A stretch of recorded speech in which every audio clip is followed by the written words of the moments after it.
성경 토파보기. 이정도 목사의 이 정도는 잡고 가자.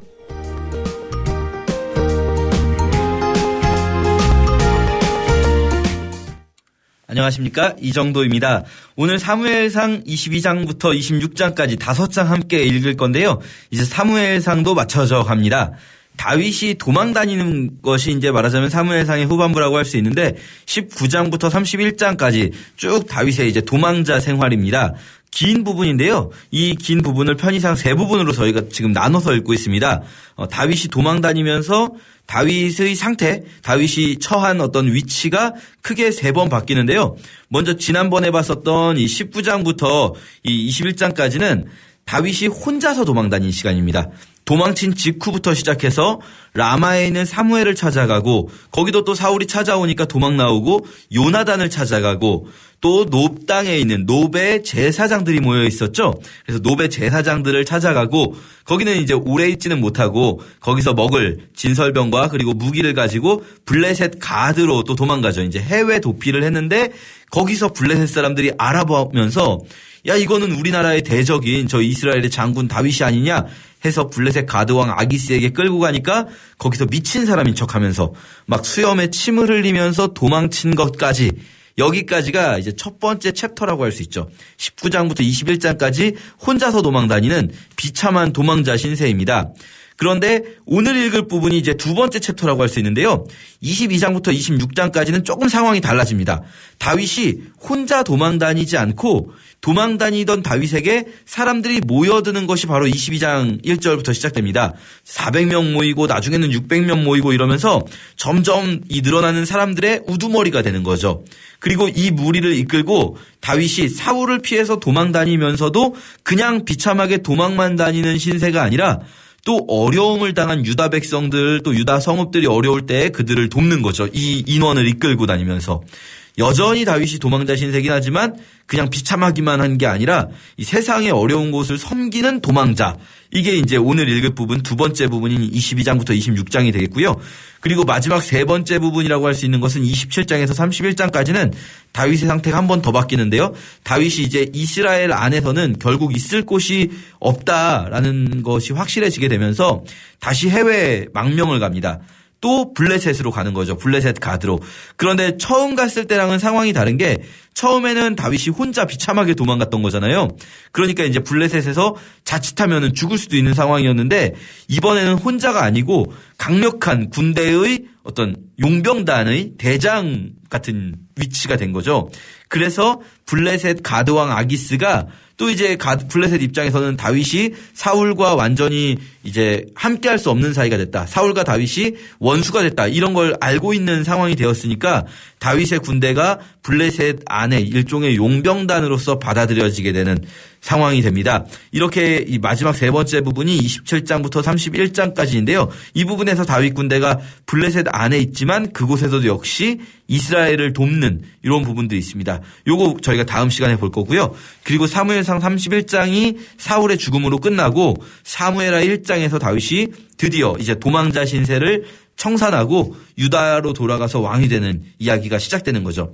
이런 큰 그림 속에서 오늘 읽으실 부분을 보면 오늘 읽을 22장부터 26장까지 다윗이 한 군대를 말하자면 사람들이 모이게 되는 것, 그리고 그 모인 사람들이 무엇을 하는가, 이런 것들을 보게 됩니다. 자, 가드왕 아기스로부터 미친 척하고 도망 나온 그 장면에서 이어지는 거죠. 비참하죠. 정말 가장 비참한 순간입니다. 막 미친 사람인 척하고 도망 나오고 이제는 이스라엘도 갈 수 없고 블레셋도 갈 수 없고 어디를 가는가. 이 가장 비참한 사람이 갈 곳 없는 자들이 가는 곳이 광야입니다. 1절에 이렇게 나옵니다. 그러므로 다윗이 그곳을 떠나 아둘람 굴로 도망하매 하면서 그 아둘람 굴에 있는 다윗에게 가족들도 오는데요. 이 아둘람은 광야에 보면 이스라엘에는요. 광야 가운데 굴이 뻥뻥 뚫려 있는 곳들이 있습니다. 중간중간 그런 곳들이 있어요. 굴이 뻥뻥 뚫려서 굴들이 많이 있는 거죠. 그냥 자연 발생한 굴들입니다. 아마 아둘람도 그런 곳이었던 것 같습니다. 그러니까 모든 인간 세상에서 버림받고 진짜 아무것도 갈 수가 없는 사람이, 쫓겨난 사람이 가는 곳이 바로 그런 광야인 거죠. 여기까지는 정말 찾아오는 자도 거의 없고 찾기도 힘든 곳입니다. 그 광야에 갔더니 누가 있는가? 2절에 보니까 그 광야에 어떤 사람들이 있었어요.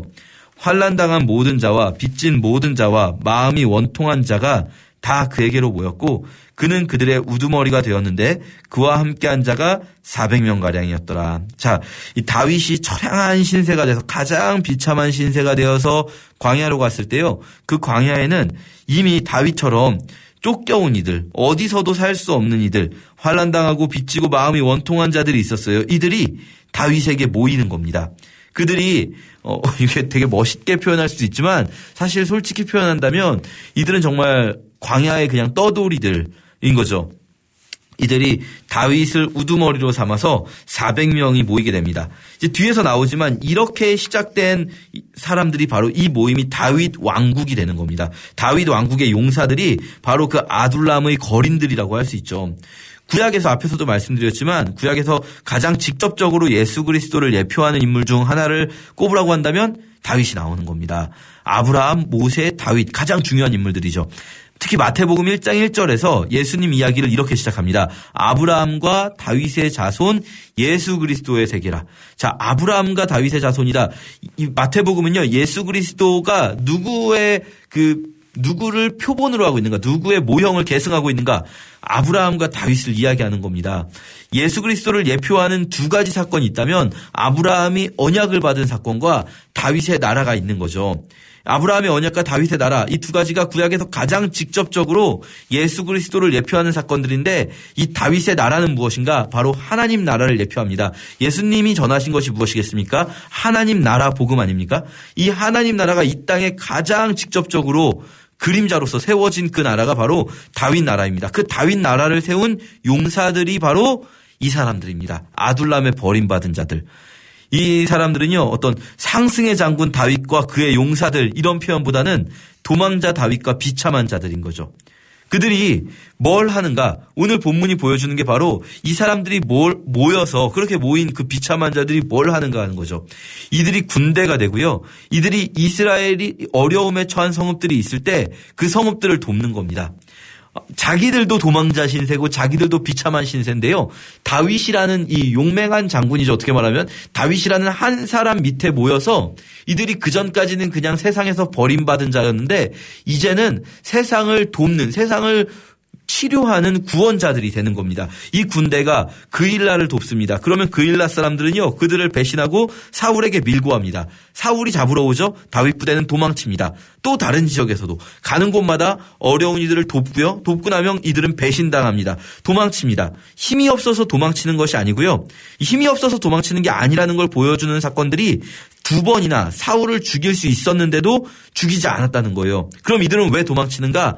하나님의 신실하심을 믿기 때문에 하나님께서 기름 부으신 자를 자기들의 손으로 치지 않고 하나님의 때를 기다리면서 이 땅에서는 나그네 생활을 받아들이는 거죠. 이게 바로 이 아둘람의 용사들과 다윗, 이게 바로 교회인 거죠. 다윗의 삶이 예수 그리스도를 예표한다고 할 때 다윗을 중심으로 모인 이 아둘람이 교회라고 할 수 있습니다. 머리 둘 곳 없이 떠도는 그 다윗처럼 예수 그리스도께서도 머리 둘 곳 없이 이 땅에서 떠도셨는데요. 그런데 그 예수 그리스도에게 환난당한 모든 자와 빚진 모든 자와 마음이 원통한 자들이 모여서 교회를 이루었습니다. 그리고 그들이 그렇게 원통한 채로 남아있는 게 아니라 군대가 되어서 세상을 치유하는 거죠. 비록 세상은 그들을 배신하고 또 버리고 그럴지라도 힘이 없어서가 아니라 하나님을 신뢰하기 때문에 하나님의 때를 기다리면서 이 땅에서 스스로 나그네의 삶을 택한 자들, 이게 바로 교회입니다. 자, 이제 구체적으로 보면 아둘람에서 가족들과 만나고 400명이 모이니까 이제 다윗이 움직이죠. 먼저 모압으로 가서 모압 왕에게 부모님을 맡기는데요. 이 부분을 보면서 우린 이런 질문이 생길 수 있죠. 왜 모압 왕에게 부모님을 맡기고 또 왜 모압 왕은 그들을 받아주지? 라는 생각을 하실 수 있는데요. 잘 기억해 보시면요.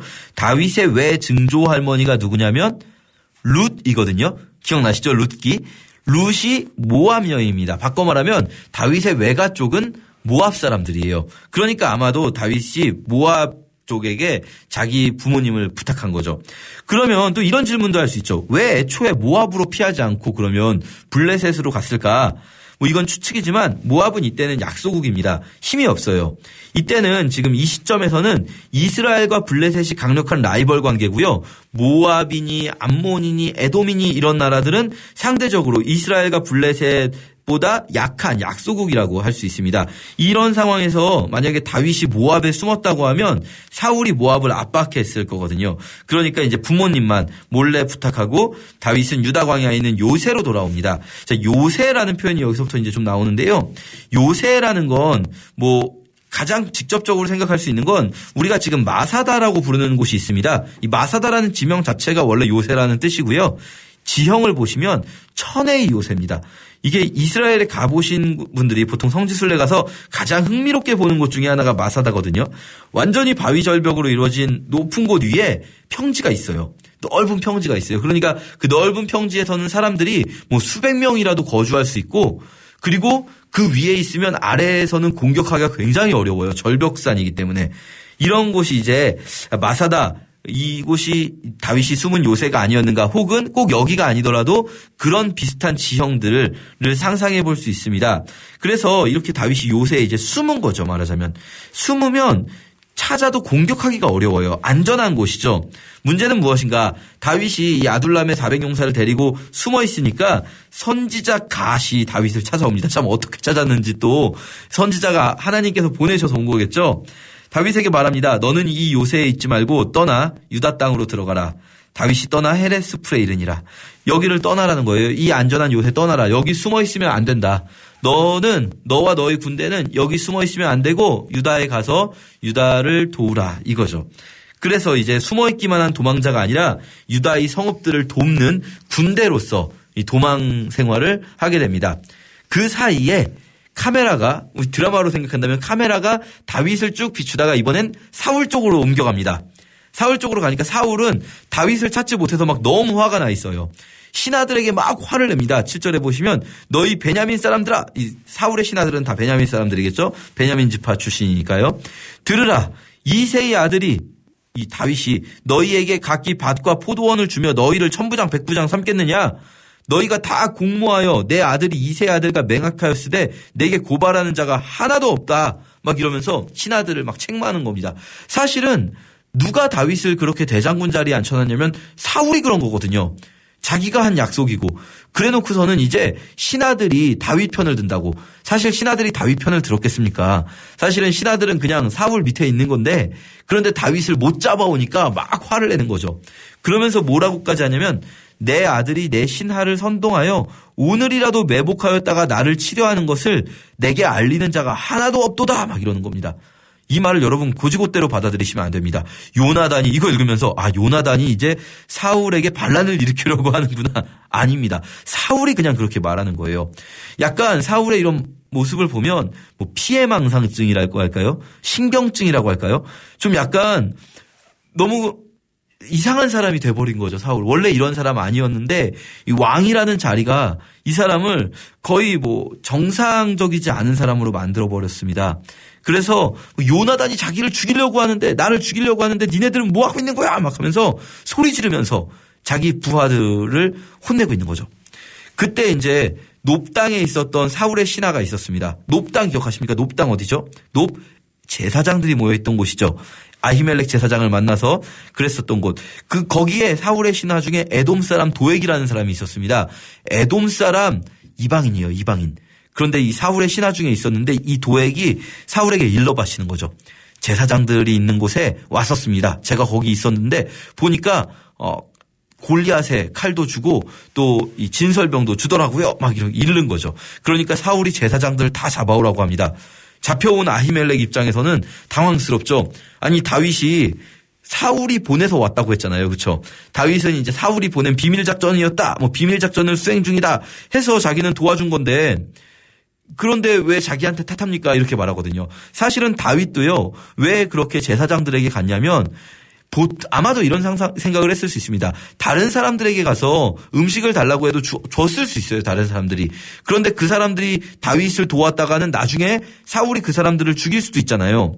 그러니까 제사장들에게 가면 제사장에게 음식을 받거나 칼을 받거나 해도 설마 나중에 사울이 제사장들은 함부로 건드리지 못하겠지라고 생각해서 놉당을 찾아갔던 것 같습니다.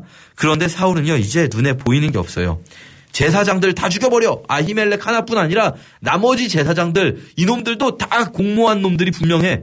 그러니까 다 죽여버려. 이러는 거죠. 다른 신하들이요, 제사장을 못 죽입니까? 나 어떻게 제사장을 죽입니까? 그런데 그러고 있으니까 이 도액, 일러 바쳤던 사람, 이 사람은 에돔 사람이잖아요. 이방인이니까 어차피 제사장에 대한 두려움도 없거든요. 이 사람이 제사장들을 다 죽여버립니다. 노베에 있었던 제사장들이 여기서 몰살당하는 거죠. 사울이 어떤 사람입니까? 그렇게 제사를 좋아하는 사람이잖아요. 제사 드리겠다고 막 별짓을 다 한 사람인데 이제는요, 눈에 보이는 게 없는 거예요. 제사장들을 다 그냥 죽여버립니다. 사실은요, 제사가 중요한 게 아니었던 거죠. 자기 왕권을 위한 도구인 거죠. 자기 왕권에 도움이 되면 제사장이 필요하고 자기 왕권에 방해가 되면 제사장일지라도 다 죽이는 인간이 사울인 겁니다. 자, 그래서 이제 23장으로 넘어가면 이번엔 다시 카메라가 다윗에게 넘어옵니다.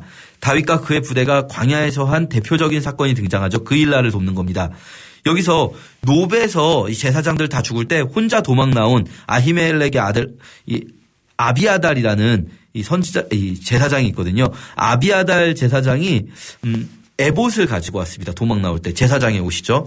그 에봇을 가지고 다윗이 물어봅니다. 주님, 정말 저희가 그일라를 도와야 합니까? 또 그일라를 돕고 나서는 사실 그일라를 도우면 뻔해요. 사울이 그일라에 다윗이 있다는 이야기를 들으면 그일라를 치러 올 거거든요. 다윗이 걱정하는 건 뭐냐면 사울이 그일라 사람들을 진멸할까를 걱정하거든요. 다윗은. 그런데 에봇에게 물어보는 거죠. 이제 하나님께 물어보는 거죠. 에봇을 통해서. 사울이 저를 잡으러 올까요? 예스. 그일라 사람들이 저희를 넘겨줄까요? 예스. 사실은 그일라를 사울이 진멸시키는 게 아니라 그일라 사람들이 다윗을 팔아먹는 거죠. 그러니까 다윗은 또 도망가게 됩니다. 이 우림과 둠밈으로 어떻게 이 하나님의 뜻을 묻는지는 뭐 추측이지만 예전에 한번 말씀드렸습니다. 그렇게 해서 도망다니는 겁니다. 그런데 24장에서는 엔게디에서 사울을 죽일 수 있었던 사건, 또 26장에서는 십광야에서 사울을 죽일 수 있는 기회들, 이런 것들을 보여주면서 결코 다윗이 약해서 도망다니는 게 아니다 라는 것 보여주고요. 그리고 25장에서는 마온광야에서 또 다윗이 이렇게 그일라처럼 도와주는데 이번에는 그냥 배신하는 정도가 아니라 나발이라는 사람이 다윗과 함께 있는 사람들을 무시하고 이런 상황이 펼쳐집니다. 이때 이제 다윗이 그 상황 속에서 정말 다윗의 심정, 물론 이 일이 꼭 하나님 마음에 합한 일인가 이런 것들은 좀 생각해 볼 필요가 있습니다. 막 죽이려고 하고 이럴 때 그 결국은 이제 아비가일을 통해서 그렇게 취소되는데요. 어쨌든 이 상황을 통해서 다윗이라는 사람이 어떤 인간적인 고뇌 또 마음 이런 것도 볼 수가 있습니다. 우리 이렇게 여기까지 함께 읽겠습니다. 감사합니다.